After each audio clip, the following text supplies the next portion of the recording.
Vous nous suivez de partout dans le monde, plus précisément à Kakifouloué. Nous sommes dans la province cobaltifère. Premier titre de ce journal, la population du quartier Kasoulo, Kakifouloué et Kabila décrit les différentes libérations des semeurs de troubles arrêtés par les habitants eux-mêmes et lance un appel aux autorités judiciaires et politiques parce qu'ils sont en train de vivre la peur au ventre. On écoute quelques témoignages sous anonymat au micro de Raphaël Oblandi.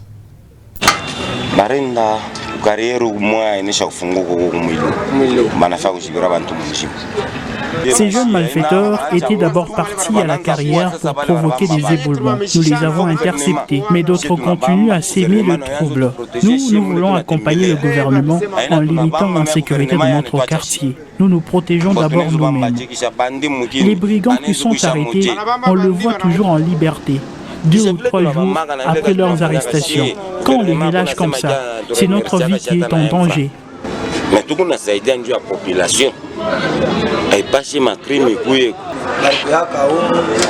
Les voleurs étaient venus une fois dans ce bar.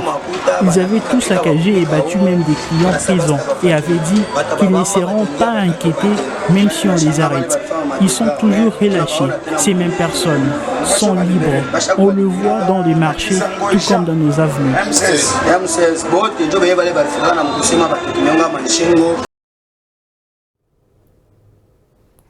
Et depuis quelques jours, il s'observe une hausse sensible de certains produits de première nécessité et qui met en conflit les vendeurs et les acheteurs. Reportage de Patient Kabamba.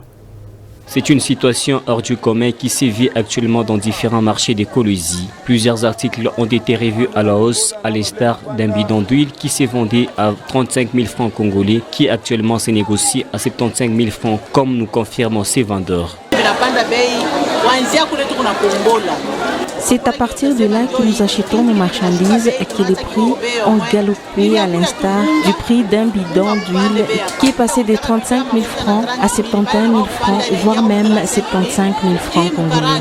Mais il n'a pas direct 40 000, 71 000 francs. Une situation mal digérée par certains acheteurs. Une mesurette d'huile se vend à 400 francs. Finalement, nous allons vivre comment? Aujourd'hui, on commence à payer 2 tonnes à 2 000 francs. On en a marre. Face à cet état des choses, vendeurs et acheteurs, tous leurs regards sont tournés vers les décideurs. Que les autorités voient cette situation car actuellement le prix d'échange est stable. Alors, qu'est-ce qui est à la base de cette situation? Que les autorités puissent voir cette situation car le prix ont exagéré.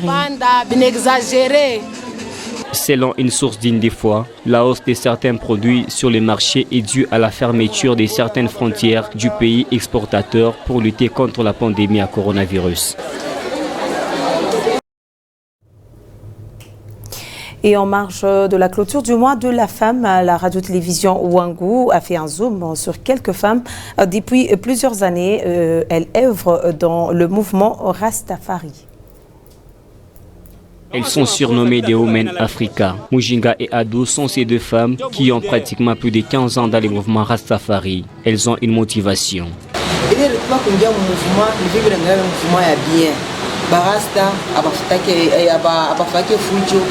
Nous avons adhéré à ce mouvement car les Rastas prennent pour la non-violence. Et déjà à l'époque, quand les Rastas militaient pour la traite des Noirs, il y avait aussi des femmes. C'était parmi nos motivations.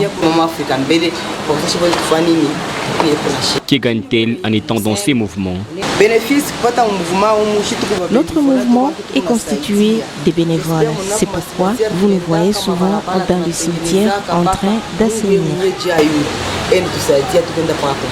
Les Rastas considérés comme étant les femelles des chanvres. Qu'en est-il du sort des femmes qui intègrent ces mouvements?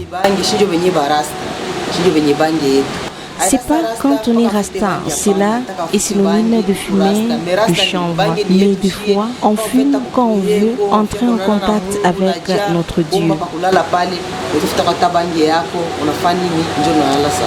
À l'occasion de ces mois dédiés à la femme, ces femmes Rasta appellent d'autres femmes du Lualaba à intégrer ces mouvements qui œuvrent dans plusieurs activités, notamment l'assainissement du milieu.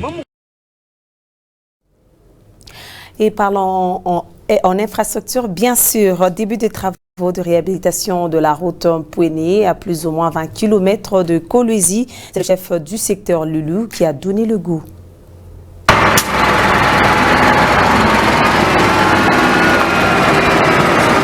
C'est un démarrage des tractopelles que le chef des secteurs Loulou, Alphonse Ngoï, a, sur recommandation du gouverneur intérimaire du Lualaba, Fifi Massoukaseni, lancé officiellement les travaux de réhabilitation des 10 km de la route Mpouéné à plus ou moins 20 km de Kolwezi, la capitale provinciale. Pour les numéros 1 de cette entité, ces travaux ont été initiés par Fifi Massoukaseni afin de désenclaver cette partie de la province du Cobalt dont la population éprouve d'énormes difficultés pour emprunter cet axe, surtout en cette période de la saison des pluies. Il a fait savoir que la réhabilitation de la route Mpouéné est d'une importance capitale car elle permettra aux cultivateurs d'acheminer leurs produits vers les grands centres du Lualaba et d'une bonne partie de l'ancien Katanga. Il a invité la population à protéger tous les engins. Les habitants des villages du groupement Mpouéné ont chaleureusement salué l'initiative de la femme numéro 1 du Lualaba, Fifi Masuka, qui jour et nuit se bat pour procurer à ses administrés des infrastructures dignes.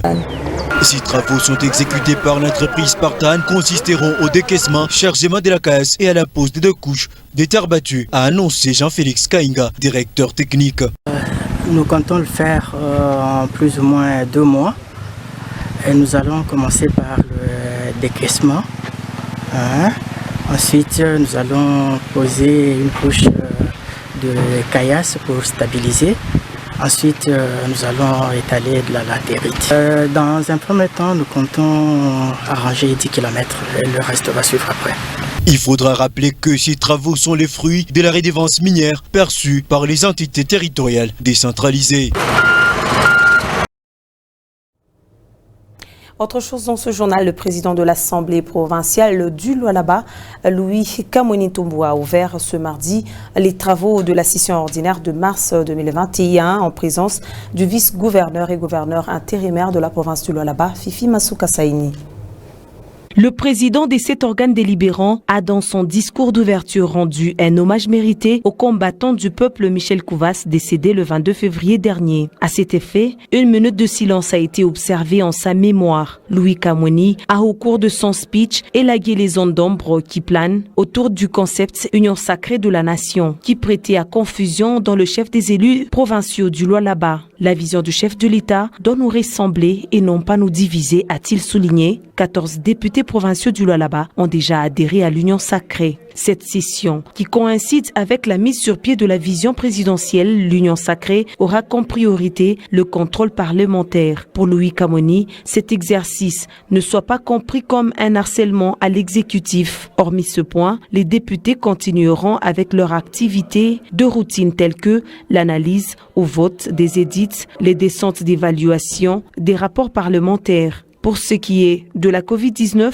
le premier des élus du Lualaba a félicité l'équipe de riposte, le gouvernement provincial pour les efforts consentis dans l'éradication de la pandémie, mais aussi chercher des solutions innovantes. Louis Kamweni a appelé le Lualabais au respect de gestes barrières et à s'adapter au nouveau contexte de la vie. Il a aussi appelé les jeunes du Lualaba à la retenue, à ne pas publier ou relayer des fausses informations.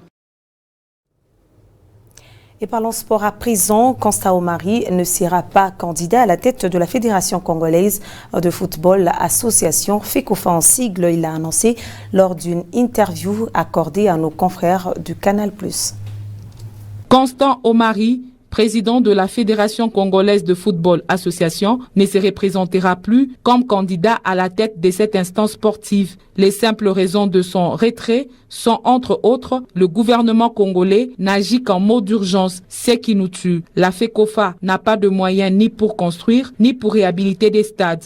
Il n'y a pas de politique sportive nationale en République démocratique du Congo, a-t-il indiqué. Selon le président de la FECOFA, il est temps qu'il laisse la place à ceux qui ont des ambitions de venir apporter leur touche. Mais si seulement ça continue ainsi, ça risque d'être pire, a insisté Constant Omari. Ses successeurs auront donc du pain sur la planche. Notons par ailleurs que Constant Omari est à la tête de la FECOFA depuis 2005 et qu'il a été réélu comme président de la FECOFA en 2017 pour un mandat de 4 ans et qu'il a occupé plusieurs postes au sein de la CAF et de la FIFA. Visé par une enquête de la commission d'éthique de la FIFA, il fait objet d'une enquête formelle en cours par la commission d'éthique de la FIFA. Et toujours en sport, les Léopards de la République démocratique du Congo terminent la 6e journée des éliminatoires de la CAN par la victoire de 1-0 face aux Gambiens au stade de Martyrs de la Pentecôte. Les Fauves congolais ont terminé la campagne africaine par une belle victoire devant les Gambiens grâce à Kazadi Nsengu sur penalty à 1 minute de la pause. Sengi Biembe, sélectionneur national, aligne une équipe composée des joueurs qui n'ont pas joué face aux Panthères du Gabon. Sur terrain, on sent la volonté de jouer, mais le Gambien jouait sans pression déjà qualifié à la phase finale de la CAN. Les Alon Stars joueront leur première CAN de l'histoire et les Congolais suivront leur fête du football africain à la télévision. Il faudrait vite oublier et penser aux éliminatoires de la Coupe du Monde qui pointent à l'horizon. Mesdames et messieurs, c'est par cet élément sportif que nous mettons un point final à ce journal. Merci à vous tous de l'avoir suivi. Le programme reste en continu sur le www.wangou.info.